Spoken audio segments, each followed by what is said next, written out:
boas tardes, benvidos a un novo directo. Este é o último da tempada dos directos QPC e rematamos, como non, con feminismo. Temos connosco a Patricia Vaquero, socióloga especializada en xénero. Moi boas, Patricia. Hola, buenas tardes. Temos tamén representantes dos distintos colectivos feministas da nosa comarca. A Marta, das Curandeiras de Vimianzo. Boas, Marta. A Inés, do Círculo Feminista de Carballo. Boa tarde. A Ángela, de Son Lila. Hola, que tal? E a Esther, de Buseranas. Hola, boa tarde. Moi boas tardes a todas e moitas gracias por estar aquí connosco un día máis. Bueno, hoxe, seguindo o fío dos directos anteriores, falaremos novamente sobre os datos que obtivo Patricia no cuestionario que fixo sobre como afectou o COVID-19 ás mulleres da costa. E pechamos tamén o círculo falando sobre a última esfera que contemplaba ese cuestionario, que é a violencia de xénero. Entón, bueno, Patricia, contanos un pouquiño que conclusións sacaches sobre esas respostas que ti recibiches. Bueno, con respecto al ámbito de la violencia de género, pues nos surgió algo pues muy curioso y que es digno de analizar. Porque del total de las mujeres que respondieron al cuestionario, solo un 18% contestó a las preguntas que se le ponían en el ámbito de la violencia de género. Entonces es algo muy curioso porque tanto en el ámbito de los cuidados como en el ámbito del mercado laboral contestaron sin problema ninguno, y cuando llegaron al ámbito de la violencia de género, pues ahí hubo muy poca participación y muy pocas contestaciones. Ya os digo que eso, en torno al 18%. Entonces, ¿qué conclusiones podemos sacar de esta no contestación, ¿no? Bueno, pues hay como tres, ¿no? Pueden ser de que realmente pues, las mujeres que contestaron no sufren violencia de género, ¿no? Que sería una de las opciones. La otra opción sería que evidentemente la sufren y la identifican, pero no se atreven a contestar nada, no se atreven a verbalizarlo, ni se atreven a exponerse, aunque fuera anónimo, pues es algo con lo que no se sienten cómodas y no lo hacen. O otra tercera opción es pues, que realmente no la identifican, no son conscientes de que hay ciertos comportamientos que ellas están sufriendo y que efectivamente esos no son violencia de género. Hay esas tres opciones. ¿Por cuál me voy yo más o menos? Bueno, pues yo creo que muchas, no sé si todas, pero mucha gente efectivamente no identifica muchos comportamientos que son violencia de género, porque piensan que son, bueno, pues eso, el moratón, lo que hablábamos muchas veces, ¿no? El bofetón, el empujón, la violencia física, y hay muchos más. Dentro del 18% que contestó, pues le preguntábamos qué tipo de relación llevaba con sus parejas. Entonces si eran relaciones conflictivas o eran relaciones de agresión, o si eran buenas relaciones, sanas y cordiales. Entonces, bueno, como casi no hubo contestación, ahí hubo como un 50-50, ¿no? Sí que hubo un porcentaje que hablaba de que sí que realmente tenía relaciones conflictivas, otras que tenían relaciones de respeto y relaciones sanas, y otras que, bueno, hablaban de que eran como, no llegaban a ser conflictivas, pero bueno, que eran como una desavenencia.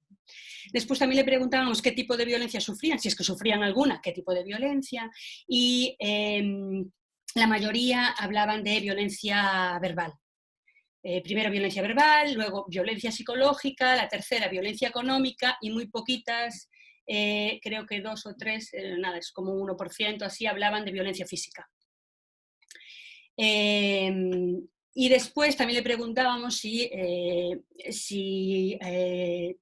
efectivamente las que identificaban y decían que sufrieran violencia de género o violencia machista, pues si habían podido solicitar algún tipo de ayuda. Y el 27% decían que no habían podido solicitar ningún tipo de ayuda. Y un 20% decían que sí. Y luego había ya todo el resto de porcentajes, ya luego eran cosas que, bueno, tuve ayuda, bueno, ya eran otras tipologías que tampoco vienen muy a cuento porque no son demasiado relevantes. Simplemente quedarnos con que más porcentaje decía que había sufrido violencia y no había solicitado ayuda, y luego otro que sí que habían solicitado ayuda. Aí teño unha pregunta, Patricia, o da axuda que non Si teñan había, acceso a esa axuda ou é que no, decidieron si ellas habían solicitado ayuda, es decir, si se habían puesto en contacto con un centro, con servicios sociales, con el Centro de Información a la Mujer, con fuerzas y cuerpos de seguridad del Estado, con algún tipo de ayuda, si ellas se habían demandado algún tipo de ayuda, ¿vale? Claro, que aí iba a dicir porque, claro, por exemplo, o Centro de Información a Muller estivo activo durante todo... Efectivamente, en todos los concellos estuvieron muy atentos a ese tema, ¿eh? Pero claro, efectivamente, pues que no lo demandó. Entonces, eso, que no habían podido solicitar ayuda. Claro, aquí no explicamos por qué no solicitaron, si pudieron o no pudieron, porque a lo mejor no la solicitaron porque no podían y tenían al agresor muy pendiente de ellas, o no la solicitaron porque en ese momento no creyeron que su violencia fuera demasiado significativo, no lo sé. Eso, pues no, eso daría para otro cuestionario o para otro tipo de análisis. Este no nos da, en ese tema específicamente sí que no da, vamos, no nos dio más información que esa. Pois claro, aí a verdade é que é un tema que estas respostas son moi significativas, non? Invitan tamén a reflexionar, porque é o que falábamos, tampouco non siguen esa tendencia aos outros ámbitos nos que falábamos que no mercado laboral, nos coidados, reforzaban eses problemas que xa había, non? E aquí, pois, vemos que esas respostas non reflexan o mellor esa realidade, non? Porque tamén, bueno, vemos que, por exemplo, Margot Lamela, alcaldesa de Cee, no directo que fixo con Ubaldo durante esa rolda de alcaldes, comentou que tiveron que intervir en varios casos de violencia de xénero. Bueno, despois eu tamén falando detidamente con Emilia Trillo, conselleira de Benestar Social e Igualdade e Empleo, bueno, comentoume que efectivamente tiveron 3 casos en C, que chegaron pola Policía Local, outros 2 polo 016, e outras disputas nas que finalmente non se decretou unha denuncia. E tamén despois comentoume que no Centro de Información a Muller que teñen visto casos de mulleres que sufrían violencia de xénero e que o tiñan tan normalizado que nin a detectaban, non? Entonces, claro, violencia de xénero non é só ese ollo morado, como pode pensar moita xente. Esa sería pois, o que falábamos, a punta do iceberg. Entón, eu creo que primeiro pois, debemos explicar non que sería a violencia de xénero. Yo hacer un inciso en que lo que estás diciendo efectivamente se asemeja y que no haya datos, que no sea el 100% de las personas que contestaron la encuesta, sí que esto también deja mucho, me decía, tú decías que no seguía la tónica. Bueno, sí que sigue la tónica, porque hay un 27% que no solicitó ayuda, pero sí que hay un 20% que solicitó. Y esas son las personas, las mujeres, que solicitaron ayuda segura en cualquiera de los concellos, en 016, o en las fuerzas y cuerpos de seguridad del Estado, en los centros de información a la mujer, en donde sea, ¿no? Entonces sí que por ahí va. Y luego, ¿qué es la violencia de género? Pues lo primero que hay que decir es que una violencia específica. Es una violencia específica. Hay muchas violencias, pero la violencia machista, la violencia de género, es una violencia específica que sufren las mujeres por el simple hecho de ser mujer. Por eso es una violencia específica. Porque el principal factor de riesgo de sufrir violencia de género es ser mujer, es haber nacido mujer. Por eso se le llama de género, porque el género es una construcción social. O violencia machista, que también está dicho ahora, ¿vale? Que ahora se dice más violencia machista que de género. ¿Pero por qué le llamábamos de género? Porque el género, que es una construcción social y en lo que se nos socializa tan pronto nacemos, por eso siempre hablábamos de la socialización diferencial de género, ¿vale? Pues simplemente por ser niña, por haber nacido mujer, tienes el principal factor de riesgo de sufrir esa violencia de género es ese. Es una violencia estructural, porque está en todos los... se asienta en la base de todas las estructuras sociales, ¿vale? Sobre unos cimientos de poder sumisión establecidos en las relaciones entre hombres y mujeres. ¿Vale? Y que se hace a lo largo de la historia a través de ese proceso de socialización diferencial. Y es una violencia instrumental, que también es muy importante, porque el objetivo de la violencia de género no es solo el daño, no es solo el ojo morado, sino que el principal objetivo de la violencia de género, violencia machista, es el control, ejercer ese control sobre la mujer. ¿vale? Porque ellos, esas relaciones que hablábamos de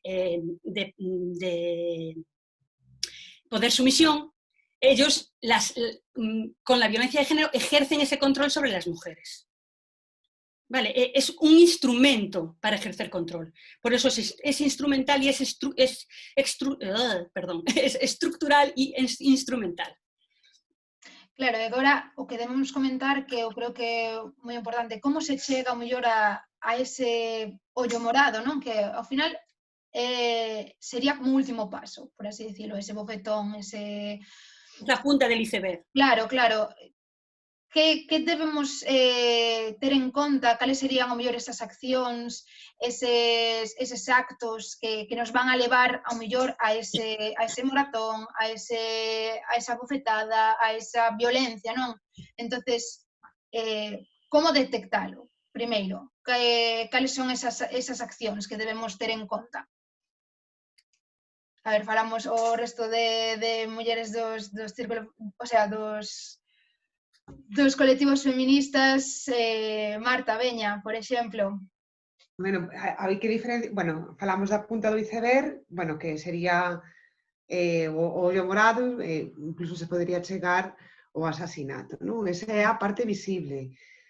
A parte de abaixo do iceberg é unha parte invisible, que é a máis difícil de detectar, que empeza, dende o meu punto de vista, os típicos micromachismos, é unha forma de violencia. E eu creo que esa é a parte máis fonda do iceberg. Bueno, e dai... Bueno, eu empezo polos micromachismos, despois a anulación, deixas de ser unha persona activa, bueno, o maltratador anúlache. E, pois non sei, seguidemos... A utilización de linguaxe sexista, todo son pequenas cousas que non se lle dá importancia, pero que che van anulando. Claro, vamos a... Digue. Sí, un pouco na liña do que estaba dicindo Marta, claro, que a violencia machista pode ser moi sutil, e a vivimos todas, aínda que, pois, por exemplo, non teñamos unha parella home, non? Pero na nosa vida diaria vivimos esas violencias sutís. Entón, claro, despois, por exemplo, pois nun matrimonio, digamos, entre un home e unha muller, pois ese tipo de violencias poden ir escalando, non? Ao principio se normalizan porque todas estamos educadas para normalizalas. Estamos educadas nunha situación de sumisión, como dicía Patricia antes, entón todo ese tipo de violencias as normalizamos. Entón, de aí, pois, vai escalando. Pois, por exemplo, o que dicía Marta, non? De exercer control sobre ti, sobre a túa vida, controlar con quen te relacionas, e ao final un pouco illándote tamén dos teus contactos sociais a parte desa parella. É que iso é o primeiro que fai un maltratador, aillarche, tratar de aillarche do teu entorno todo, porque así tenche máis controlada. Creo que hai un... Eu digo sempre que as nosas desigualdades, a violencia e todo, empezan xa no momento en que nacemos e nos colocan os pendientes a nós e aos nenos non. Porque aí xa empezamos, a un pendientes, a nós fueron as orellas, aí xa empezamos para arriba. E a partir de aí tropecentas mil cousas. O sea, sales a andar, podenche violar ou podenche facer... Caso Laura Luengo. Non era a parella que tiña na casa, non era nada. Un que a viu e pasou e violou, a matou, xa está. Pois non sei, ou calquer muller que traballe nun club, que a mate un cliente, ou que... É que non é a violencia só na parella. Non.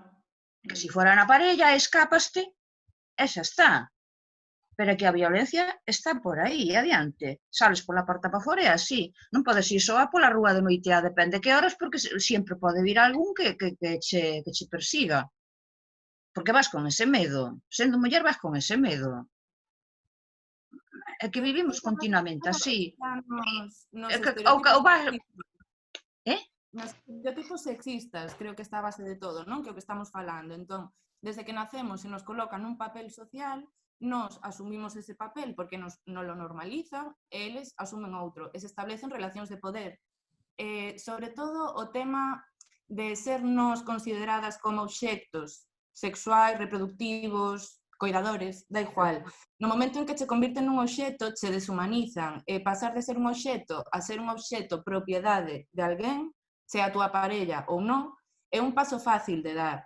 Por eso, desde o feminismo, insistimos tanto en derribar os estereotipos, en criticar a cosificación da muller, o papel de sumisión da muller, porque aí está a base de todo. Se ti normalizas eso desde que eres pequeno, podes chegar a unha situación de violencia física facilmente. Se non educamos para derribar eses estereotipos, e con educar non me refiro só a dar un día ao ano unha charla nun instituto, non? Porque a ti se poden dar un día unha charla nun instituto para derribar eses estereotipos, pero os outros 364 días do ano ti encendes a tele e os estás vendo, escuitas música, o estás asimilando tamén. Entón, creo que unha labor de toda a sociedade facer visibles eses estereotipos e as consecuencias negativas que teñen, porque a nos vai a vida. Claro, por eso insistimos sempre en que hai que levar o feminismo ás escolas. Pero eso non un día ao ano, que sea unha asignatura desde primaria hasta secundaria, hasta o final de secundaria. Porque, bueno, claro, evidentemente o feminismo é unha arma de axuda moi boa para eliminar esos estereotipos. Claro, que eu creo que a educación é a base. A mellor forma de atallar ten que ser precisamente pola educación, para poder chegar a outros, dar máis pasos, non? Que eu creo que ese debería ser o máis importante. É o primeiro. Xunto coa educación está o que falábamos outro día, creo, nestos faladoiros, que non é só nos colexios, nas escolas, non. É que ten que ser todo. Porque ti que faz con unha asignatura de feminismo, si non, si que faláramos aquí. Si despois a publicidade é o que é, as músicas, o que falaba agora Ángela, son o que son, é todo. Non vale só educalos na escola. Aquí é todo o que nos rodea. Sí, pero claro, habría que dar algún primeiro paso, non? Porque ao final, é o que falaba Patricia, a raíz de todo isto comeza na educación diferenciada de xénero, non? Entón, se non se dá ningún paso por ningún lado, non vamos a chegar a nada. Se empezamos pola educación, eses rapaces que empezan sendo educados así, aínda que teñan outros estímulos de fora, van a crecer con outros valores. Entón, eu creo que é progresivo. Ao final, o feito de que sexa todo á vez vai a ser moi complicado, porque nunca é todo á vez. Entón, non sei como vedes vos, comentade aí, pero eu creo que coa educación sería o primeiro e o paso máis grande que se debería dar, non? No nos olvidemos de que vivimos en una sociedad patriarcal. Es muy importante el contexto, ¿vale? Una sociedad patriarcal que está articulada por la cultura del machismo. Eso es algo también muy importante. Entonces, el contexto no lo podemos olvidar, ¿no? Pues yo siempre me pregunto en qué clase de sociedad vivimos, qué clase de sociedad tenemos para que cada año surjan 60 nuevos hombres que asesinan a sus parejas o exparejas. Y más, me voy a más, que lo hagan desde la más absoluta normalidad.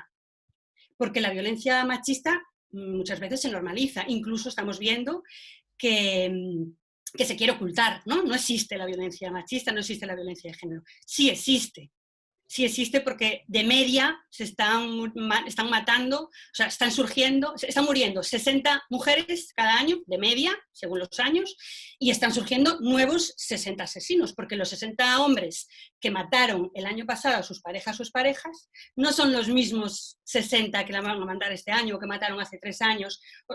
¿Y eso quién lo genera? ¿Qué es la fábrica de producir hombres violentos y asesinos de mujeres? Pues es la sociedad patriarcal y es el machismo. El machismo no es conducta, el machismo es cultura, no nos olvidemos. Y es una cultura que está en todas las estructuras de la sociedad. Entonces, miremos por qué hay esta normalización. ¿Por qué no se le da el tratamiento que tiene? ¿Cuál es la respuesta? Lo que decíamos, ¿qué se tiene que hacer desde la educación, desde todos los ámbitos? Pero la respuesta tiene que ser integral, siempre una respuesta integral.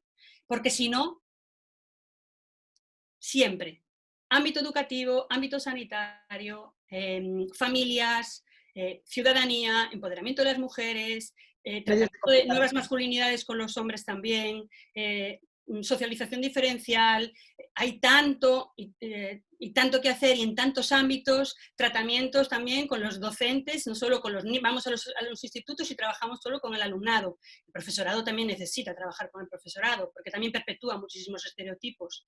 Con las agentes que trabajan en las fuerzas y cuerpos de seguridad del Estado, no tienen formación suficiente. Con los médicos de prevención primaria, con los médicos de urgencias, con toda esa gente, todos esos agentes sociales implicados en la prevención, en la detección, en la intervención con víctimas y con toda esta problemática, esa gente tiene que estar formada, tenemos que trabajar, por eso hablamos de respuesta integral, siempre una respuesta integral, de las de la educación, por supuesto, pero más también. Y desde la educación no solo, porque decimos, yo que tengo una empresa, una consultora que trabaja en esto, sí, claro que todo es importante. Y yo voy a los institutos y trabajo y hago talleres de prevención de violencia de género con los adolescentes y hago talleres de empoderamiento femenino con las mujeres.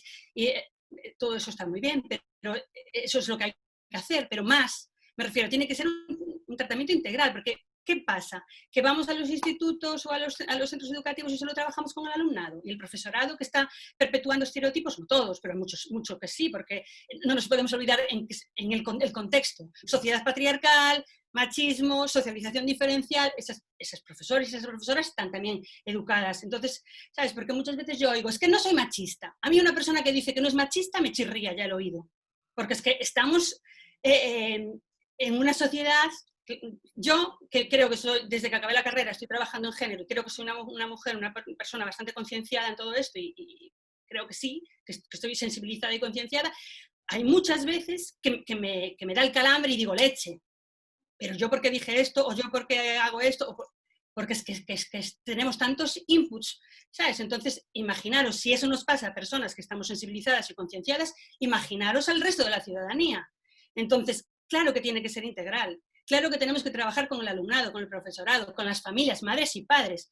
Eso no quiere decir que nos culpabilicemos y nos amarguemos y nos metemos piedras en las mochilas. Y, ¿sabes? Porque muchas veces parece que cuando entras en la transformación, ¿no? De trabajar en género, el feminismo, el enfoque, la perspectiva de género, parece que toda la vida se te vuelve y dices, no, pero trabajemos poco a poco, en el camino, paso a paso. Pero la respuesta tiene que ser integral, siempre integral.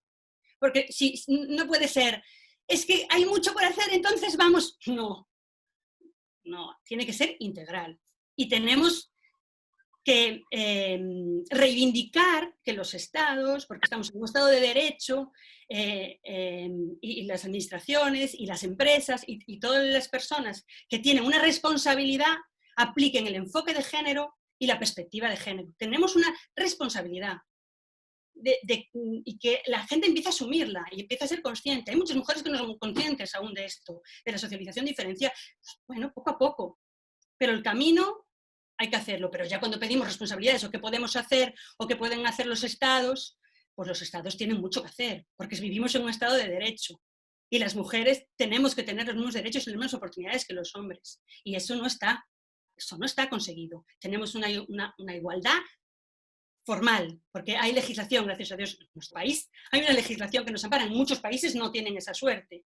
Nosotros tenemos una igualdad formal, tenemos una normativa, pero en la realidad no existe. No papel sí, pero a realidade é diferente. No papel sí que está a lei de igualdade, a lei de non sei que, non sei cuánto, pum, pum, pero a realidade non é así. Sí, pero a mesma... Perdón. No. Por exemplo, a mesma lei de violencia de xénero non ampara moitos casos que son violencia de xénero. Por exemplo, os asasinatos que ocorren por parte de asasinos que non eran a túa parella ou exparella. Eses casos, segundo a lei, non son contemplados ni xulgados como violencia de xénero. Entón, incluso, aínda que é certo que temos unha igualdade efectiva, incluso aí hai moito todavía que facer. De feito, as estadísticas oficiais non entran todas as mulleres que matan por violencia de xénero. Son moitas máis. As prostitutas, por exemplo, non entran nese cómputo. Non entran, é que son máis. Eu acórdome cando o primeiro ano que fixemos en Buserana, sacábamos un listado das vítimas que había de mulleres, empezamos, en que ano foi, Dios mío, que non sei en que ano, no ano en que España foi pintar a mona a Irak, gastou non sei cantos millóns nunha guerra que non sei pa que era nin pa que non, que despois non viñeron a devolver un atentado a Madrid. Acordásvos que ano No foi? 2003. 2003. Bueno, pois nese ano que nos viñeron a devolver o que nos fixemos por alá adiante, empezamos en Buserana a contabilizar as vítimas para poñíamolas nun altavoz na plaza e nomealas a cada unha delas porque que non se nombraban para nada. E tocoume a mí facelo. E douseme por comparar a cantidad de mulleres que había asesinadas por violencia machista ou terrorismo machista, que a mí gusta máis o terrorismo machista, de comparar esas coas vítimas que levaba a ETA, máis ese atentado que houve con esa consecuencia deso, bueno, do de Irak e todo o demais, e sobrepasaban en moito de mulleres a daquela, e ainda empezaban a contabilizarse daquela. E non se contabilizaban todas. O sea, daquela ni siquiera se contabilizaban todas, nin agora se fai. Imaginadvos as que hai, se se contabilizan todas. Eu acórdome un ano que houbera, non sei que ano fui, non sei se foran 90. Eses eran os oficiales. Agora imaginadvos as que pode haber por aí adiante. E aparte que están os menores, nenas e nenos, a cuñada que a matou tamén porque foi a defender a muller, ou pois non sei, a sogra que matou tamén. Eses tampouco entran dentro desas estadísticas, son vítimas tamén do terrorismo machista. É que as vítimas son moito máis. As que quedan inválidas, as que non poden volver a traballar. Hai moitas máis vítimas que das que se contan oficialmente.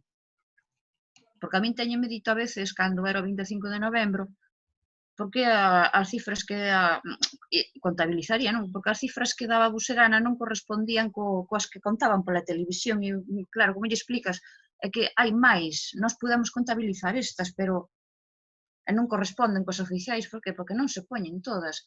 Unha muller que a matan porque traballa dun club, matou a un cliente, non contabiliza tampouco. E así sucesivamente. O sea, as vítimas reais do terrorismo machista son moitas máis. E aparte non son solo as asesinadas. Como? Que non son solo as asesinadas. As que quedan. As humilladas, as violadas, as violentadas pola calle, quero dicir, estamos contando solo unha pequena fracción do que é a violencia machista. E estamos falando dos asesinatos neste caso, evidentemente. Claro. Ese sería o último paso de todos, non se pode chegar a máis. A mí gustaría... Claro, o asesinato para que eu penso que habería que contabilizar dentro da estadística de asesinatos as mulleres que consiguen salvarse tamén, que están no hospital a mellor unha semana, non morreron porque non morreron. Ya hai, hai estadísticas de maltratadas, hai estadísticas de asesinadas por año, hay estadísticas, bueno, la comparativa de todos los años, que son 1054, que mire ahora, 1054 que es el primer año que se empezó a contabilizar. 2003. Pero luego también hay estadísticas de mujeres maltratadas, que eran 600.000 mujeres maltratadas al año, o sea, que era una barbaridad, ¿eh? O sea, que sí que eso hay. Y luego, eso, las mujeres que sufren violencia sexual, tema de manadas, de todo eso también es brutal. Porque moitas veces, claro... Sí, pero xa sin eso, os asesinatos, sobre todo, Dios mío, é que non se contabilizan os asesinatos que hai reales, non... Os detractores desta lei, porque hai detractores desta lei que din que non fai falta, non? Que non... Claro, ainda por riba non vale para nada porque siguen asesinando a mulleres. O que non se conta é tamén as que se salvaron gracias a esta lei, non? Eso creo que é algo importante e eu sempre que se discute sobre esa lei sempre o digo. Pois sí, siguen asesinando mulleres, pero cantas se salvaron gracias á lei? Moi importante. Sí, pero eu lín aí unha vez, non sei, en foros destos, que en sociedades máis desarrolladas, canto máis unha sociedade se iba desenrolando, máis iba subindo non sei se eran os asesinatos ou a violencia contra a muller, algo así era. Vese que a muller, supoño, que suben estatus tamén, entonces, non sei, Como reacción. como Igual. reacción... A ver, de feito, durante o COVID estuveron ben quietiñas, non? O sea, tampouco houve tanto asesinato. Houve abondos porque houve, pero bueno, como estuveron, pois non pasa. O sea, controladiñas, non pasa nada. O momento é cando a muller di, para aquí, que agora vou eu. Cando quere escapar é cando vai o problema. Porque se empezas a ler as estadísticas que hai, empezas a ver e dis, iba, pois, fulanita de tal, había 3 días que fora asunto a unha abogada a consultar tal, fulanita de cual, estaba en trámites, a maior parte delas son así.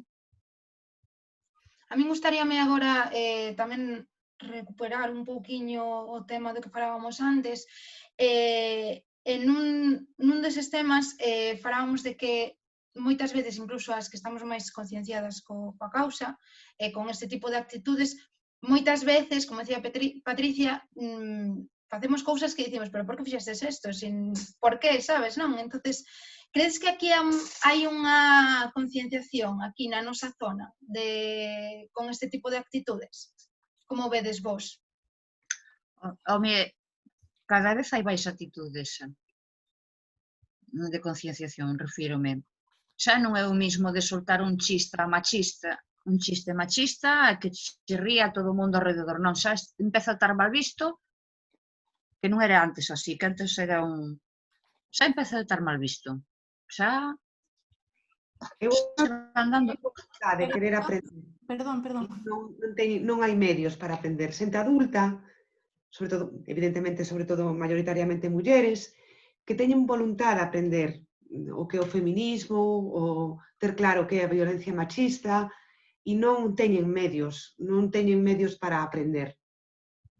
Bueno, gracias a mellor estes colectivos feministas sí que yo podemos acercar un pouco máis. Sí, pero os medios eu penso que temos que buscalos tamén moito nós, A mí non me trouxeron medios. Eso é o que vas vivindo día a día, é o que vas dende pequena que vas mirando. Eu porque sei a muller teño que pasar por isto, eu porque esa é unha cousa que tens que facer ti desde dentro tamén. Porque se fora tan fácil que che viñeran de fora a dicirche, mira, isto é así, é machismo. En xente que non ten... A parte da voluntad individual, tamén cando se crean redes de mulleres e as mulleres falamos e compartimos... Eso sí que é importante. Os clics ao cerebro e vemos que hai situacións que non eran privadas e que non eran individuales, que nos pasan a todas e que son políticas. Entón, eu creo que tecer redes de mulleres e informarnos entre nós e compartir entre nós é un paso fundamental para identificar todas estas violencias e identificalas como violencias machistas. Claro. Eu abogo máis por redes de mulleres, o sea, falar as cousas entre nós que non que nos veñan a decir de fora como temos que resolver o que realmente estamos... A mirade que non é así, que andan de cada outra maneira. Claro, que eu, por exemplo, cando dicías ti, Paula, se pensábamos que na nosa zona as mulleres estaban concienciadas con respecto á violencia machista, claro, eu penso no meu entorno e penso que sí, pero claro, ao final é que cando temos relación con outras mulleres nos vamos contaxiando un pouco unhas ás outras, non? Deste punto de vista. Entón, claro, no meu entorno non sei como foi sucedendo, pero sí que estamos todas bastante concienciadas, pero claro, é que é moi importante eso, non? Que podas ter unha rede de mulleres coa que compartir experiencias e poder ir entrando un pouco nisto, porque creo que ao final é como máis ou menos entramos un pouco todas, con estímulo externo, sobre todo... Sí, pero pensáis que hay una percepción general, vosotras estáis metidas en círculos feministas, ¿no? Tenéis ya una sensibilidad... pero pensáis que la ciudadanía en general percibe todo, ya que estamos en violencia de género, vamos a centrarnos en violencia de género, percibe la violencia de género, violencia machista como un problema grave, como algo que hay que atajar, me refiero. ¿Vosotros creéis que hay esa percepción? O problema é que a xente non sabe identificar a violencia machista invisible. Solo Sí. ve a Sí. maior parte da sociedade, solo identifica a punta do iceberg. Claro, creo que vai máis por aí, que a maioría da xente sí que opina que é algo negativo, pero eso, que non sabe identificar certas cousas que sí constituirían violencia machista. Creo que vai máis por aí. Claro, que Efectivamente. creo que o que vos quería tamén preguntar, xa non só a nivel actitudes machistas, non? Que ao mellor, pois, no teu círculo máis cercano pode que sí, pero que eu, por exemplo, digo como opinión personal, sí que vexo que non está sucedendo a nivel na Costa da Morte. Sigue habendo moitísimos roles que siguen se perpetuando, moitísimas actitudes que siguen sucedendo, e como isto, a violencia de xénero, que ao final, pois é eso, só identifican como tal pois o bofetón, o empurrón, que o ollo morado e demais. Ao mellor, pois, outras actitudes que sí que constitúen unha violencia de xénero, aínda costa identificalo, ou ao mellor identificalo debidamente, non? Din, bueno, non está ben, pero din, ten que ser así, que tamén é outro dos discursos que máis suceden, non? Yo creo que Isto é así, claro, tamén un pouco difícil facer que cheguen a facer ese clic de decir, pero por que isto é así, non? Que o fin último do feminismo, non? Es que yo creo que directamente muchas personas no saben lo que es la violencia de género. Me refiero, no tienen, ni saben qué tipos de violencia hay. La violencia física, bueno, porque al final, o el asesinato, porque es que es tan obvio, pero claro, es que eso es lo que es, me refiero. Pero luego no saben qué más trae, ni cómo viene, ni qué consecuencias tiene, ni qué lo provoca, ni qué tipos de violencia hay, si verbal, si psicológica, si económica, si simbólica, si obstétrica, es que hay tantas, ¿sabes? Y nunca se le da, bueno, se visibiliza muchísimo menos eso. Entonces yo creo que hay muy poca información también, muy poco conocimiento de lo que es la violencia de género, qué indicadores o qué causas pueden provocarla, que el principal factor de riesgo efectivamente es ser mujer, que muchas veces educamos a las mujeres también en el miedo, nos educan en el miedo, no vayas sola, no vengas sola de noche. ¿Por qué? ¿Por qué hay ese discurso hacia las mujeres? Sales de noche, pero te vamos a recoger. Las familias, esto es el pan nuestro de cada día. Y a lo mejor tienen un hijo varón y vienen solos, o vienen, ¿por qué a las chicas no? Porque efectivamente somos mujeres y podemos ser violentadas de alguna manera en cualquier momento. Eso es violencia también. O sea, Somos grupo de risco. entonces, y luego otra cosa, que luego las víctimas de violencia están súper estigmatizadas. Porque ya no es que no se vea como un problema grave, sino que muchas de las víctimas que dan el paso, que dicen que sufrieron violencia, no se las cree, se les estigmatiza. Lo vimos en La Manada, porque una porque iba bebida, otra porque fue con él a casa, otra, y eso te da derecho a violentarla, a agredirla, a violarla. Al final están súper estigmatizadas. Entonces eso también es una responsabilidad de la sociedad, de la ciudadanía. Cuando hablamos de que sí, somos todos muy conscientes y creo que todo el mundo está empezando a ser consciente. ¿De verdad? ¿De verdad? Porque ver que es un problema, que eso es un problema que está en la sociedad y que realmente es un problema grave, es un paso. Pero no estigmatizar, ni culpabilizar, ni a esas mujeres que son víctimas, eso también es un proceso. O sea, eso también tiene que estar ahí, también hay que visibilizarlo. No, qué malvadas, que mira lo que le hicieron. Perdón. No. Creo que é moi importante pois, o que acaba de decir Patricia, non? Que ao final son cousas que non nos damos conta e hai moito que cambiar, moito. É que mismo o control do teléfono na xente nova, nos adolescentes, controlar un teléfono, é que iso xa entra dentro da violencia de xénero. Sí, eu creo que o control do teléfono, o control da roupa, o control, xa empezando por ese control. E agora teñen moitos máis medios que antes, que ao final o tema das redes sociais... Agora, exactamente, destes na clave. Conductas. Aí destes na clave, máis controladas co teléfono. Yo quiero hacer una pregunta a Ángela, porque sé que es profesora, y además que quiero hablar, que la cortamos a la pobre, pero Con el tema, por ejemplo, que si estás dando, si eres profe, ¿no? Estás en centros en el cole y tal, y entonces, ¿qué percepción crees tú por lo que ves a tu alumnado? ¿Tienen percepción de lo que es la violencia? ¿La entienden? ¿Saben lo que es realmente violencia? ¿Saben cómo viene el amor romántico, todo lo que le transmite la música, todo el control por medio de redes sociales? ¿Son conscientes de esas cosas, Ángela?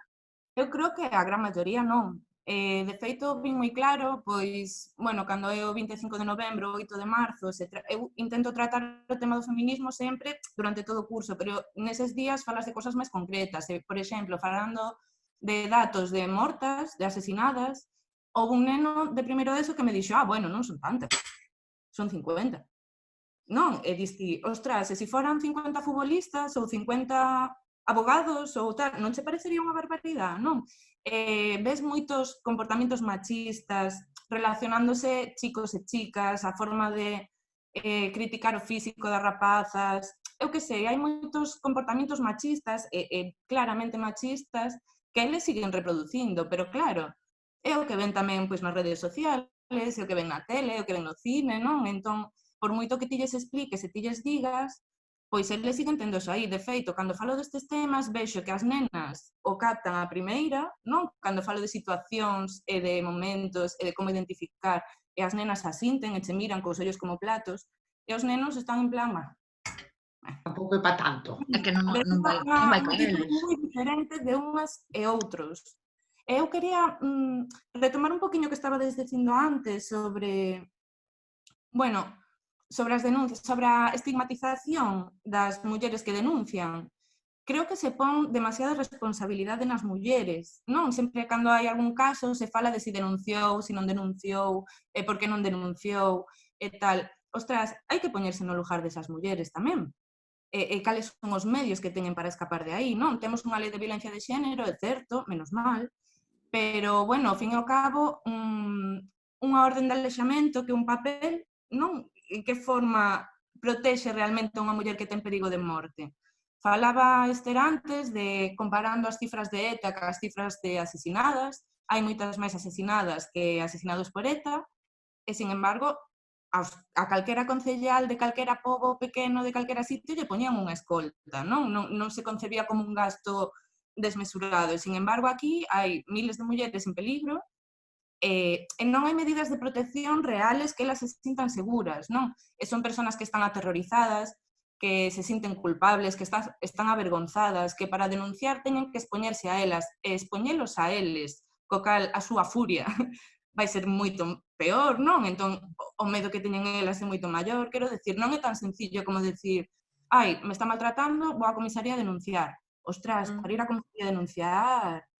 É moi importante tamén o que falaba Patricia, o contexto, porque a mellor nunha gran ciudad é moi distinto a nun pobo, non? Que che coñece todo, o feito de o que dirán, que sobre todo nos pobos pequenos pois é como o non va máis, non? É que van a dicir isto, van a andar falando, xa moitas veces por aforrarse uns certos problemas non se quitan o verdadeiro problema que sería, non?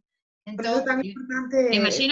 Imagínate que vayas ao cuartel e denuncies diante dun amigo do teu maltratador.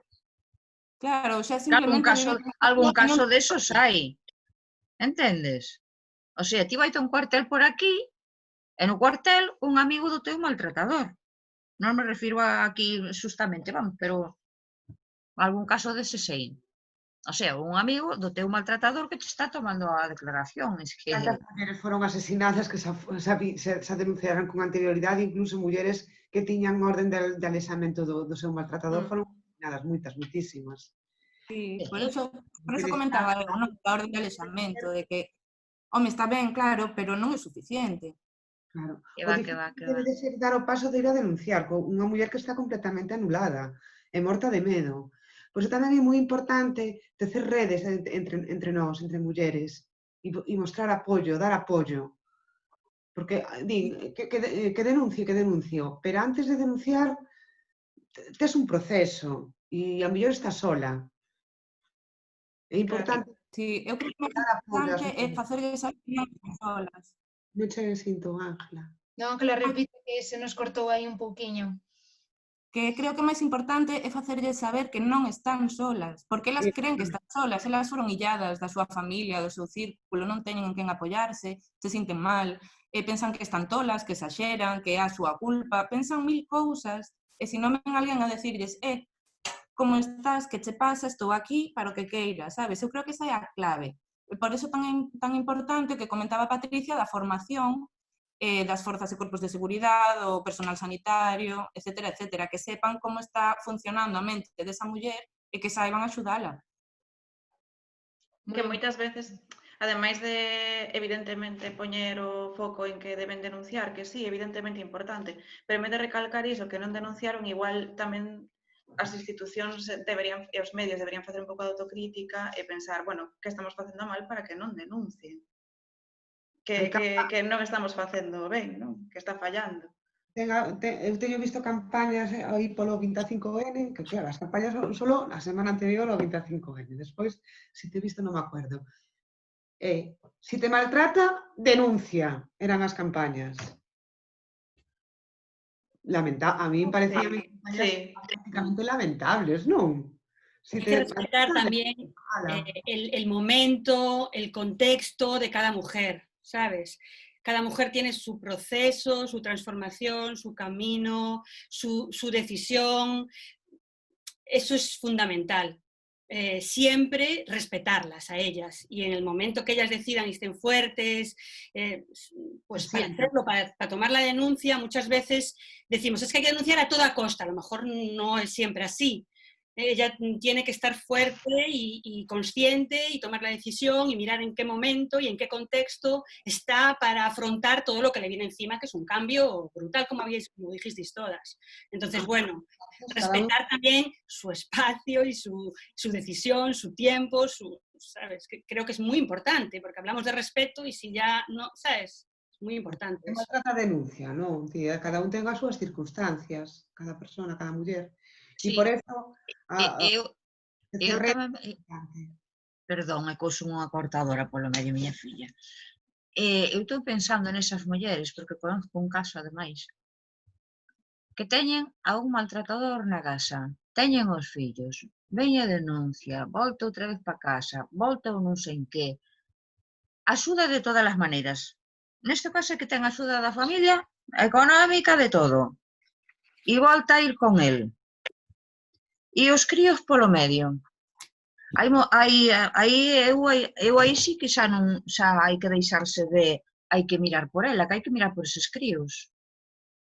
Porque si hai casos e casos. A ver, na maior parte dos casos non. Pero este caso en concreto que se me estaba vindo agora a memoria, e me cago en la mar, pero que hai que mirar por eses críos hai que facer algo con eles. Non poden estar vivindo así, se ela quere estar aí. Non que queira estar, senón a cabeza tena como a ten. Con esas criaturas había que tomar determinacións tamén. Sí, pero ela, mellor nese punto, xa está... Pero si eu non lle estou poñendo para que esas criaturas aí no medio... De tomar unha decisión, a pobre. Ela é unha víctima. A ver, pero se eu non lle estou poñendo a culpa a ela, digo que habería que tomar alguna determinación tamén cos críos. Bueno, os nenos son víctimas tamén da violencia. Porque os nenos son víctimas tamén. A violencia vicaria, creo que se chama, non? Non sei. Porque os nenos son víctimas, Neste caso, nenas, son víctimas. O sea, aí tamén habería que facer algo. Ainda queda moito que facer, e sobre todo cando hai outros problemas colaterales que desa propia violencia de xénero, non? Son, por exemplo, dos rapaces. Que son víctimas da violencia de xénero tamén. Yo creo que es muy importante que exista y que haya una reacción social crítica frente a la violencia de género. ¿Vale? Porque si no, contra la violencia de género y violencia machista, por supuesto, una reacción social crítica fuerte, y tenemos que generar esa reacción social crítica. Pero ahora que es como un cierre a que ya se acaban estos directos y el tema de mi cuestionario, no solo a la violencia de género, sino a todo el tipo de discriminaciones, de acoso, de abuso, de desigualdades, ¿vale? Porque al final, si la ciudadanía es cómplice, ¿no? Y como que estamos un poco silenciados y no lo vemos como un problema social importante, ¿no? Entonces, también estamos asegurando que haya una continuidad, ¿no? Y una normalización de estos comportamientos y de estas violencias y de estos acosos, de estos abusos, de estas discriminaciones, en definitiva, de esta discriminación y esta falta de derechos que tenemos las mujeres. Entonces, hay que fomentar esa reacción social crítica. Esto pasa, esto sucede, esta violencia existe, es una violencia específica, que es específica porque el principal factor de riesgo es ser mujer. Estrutural, como dixestes. Estrutural, Estrutural, a palabra exacta. De la sociedad patriarcal y un instrumento del machismo para controlar a las mujeres. Entonces, hay que decirlo, verbalizarlo. Esto es un problema social grave, no es algo, no nos normalicemos porque no se puede normalizar, ni eso ni el resto, porque las mujeres somos más de la mitad de la sociedad, de la humanidad, y no puede ser que sigamos en esta situación de desigualdad y discriminación. Entonces, ¿queda mucho por hacer? Sí, es un gran camino, una transformación individual, colectiva. Tiene que haber una transformación integral del sistema, pero por decir es que hay tanto por hacer que no, hay tanto por hacer y estemos ahí, haciéndolo. Entre todas y entre todos. Amosalo, evitar que se sigan perpetuando estas conductas. Pois ata aquí o noso último directo. Espero que estas reflexións poidan axudar a moitas mulleres. Moitísimas gracias a Patricia, Marta, Inés, Ángela, Esther por estar un día máis aquí, que sempre é un placer contar con vos en todos estes directos. Moitas gracias. Grazas a ti. Gracias por darnos este espacio. E nada máis, ata aquí o noso último directo.